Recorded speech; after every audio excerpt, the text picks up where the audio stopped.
This video is going to provide you with a brief introduction to the Scholarship at UWindsor Institutional Repository. So again, the primary purpose of Scholarship at UWindsor is to act as a research showcase for faculty members and other researchers on our campus at the University of Windsor. So ideally what we'll be able to do is to preserve this work into the future and to provide open access to it where possible. So there are different ways that you can access the materials here at Scholarship at UWindsor, and I'm just going to try to highlight some of the things about this site. So first, if you're on the Scholarship at UWindsor repository, which is just scholar.uwindsor.ca, so pretty easy to remember, you can look at a breakdown of research by faculty members' departments, or faculty's departments and research units. And right now we have a bit of a small list because the repository is just starting, and we're just beginning to bring in research from different departments and research groups on campus. So over time this is going to grow and hopefully continue to reflect more and more of our campus research. So we can look at any one of these different headings, so for example physics, and we'll get a brief introduction about the kind of work done in this department, and then we'll get an actual listing of papers in the repository hosted by faculty members and researchers on our campus. So if I were to click on one of these, I will get a bibliographic display of the information about this article. So the title, where it was published, an abstract, or even a recommended citation for the repository. And if I want to access this paper, it's just as simple as hitting the download button. And this should pop up the PDF for you.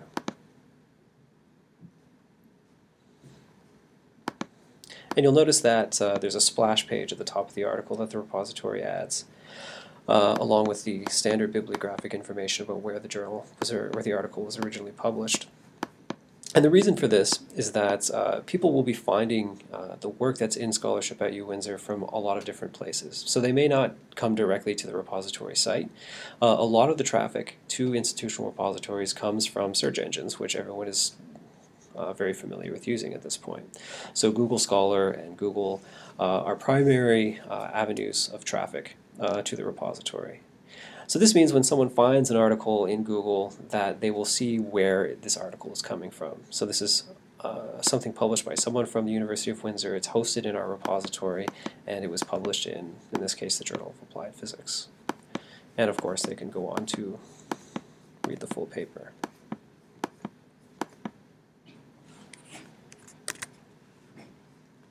There are other ways to sort of browse the content on the site as well that are useful for someone who wants to sort of get a broad overview of the research done on our campus. So if you were to click on disciplines, and then you could look at the authors under a specific discipline, and it'll give you a listing of people who have hosted works here in the repository, and it'll tell you how many things they've hosted here. So if you were to click on their name, it'll take you to the articles that they've posted up in the repository. There's also a nice visual representation that will continue to become more subtle and more expansive as more content continues to get added. And this sort of gives you a visual representation of the content of the repository from different disciplines.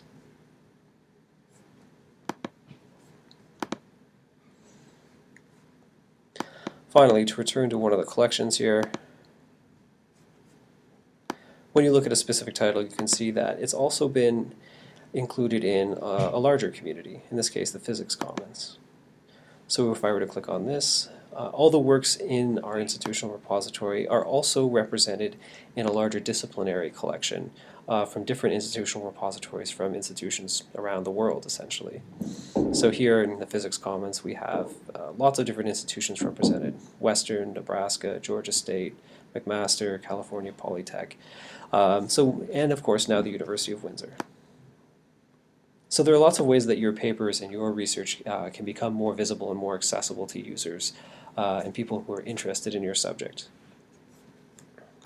So they can come through the repository, they could come through a search engine, they could look at the larger repository commons.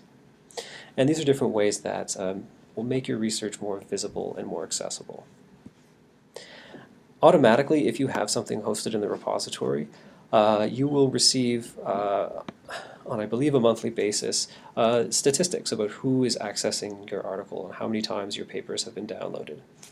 And you can see that even on the front page, we can get a quick glance at some of the more popular papers in terms of how many times they've been downloaded and accessed in the repository.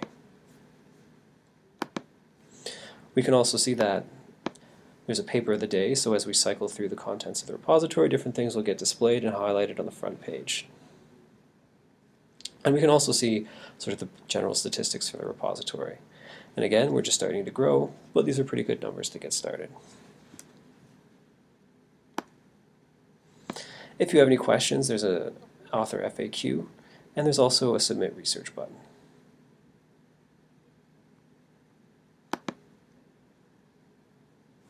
Once you click this, you can choose where you want your research to appear.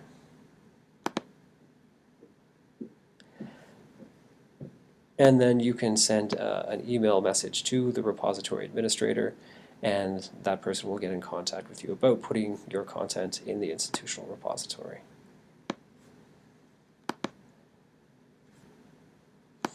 So this has been, again, a brief introduction to the repository. And again, at any time if you have any questions, please contact someone from the Leddy Library or liaison librarian, and we'd be happy to work with you and how you can use the repository to your advantage. Thanks for your time.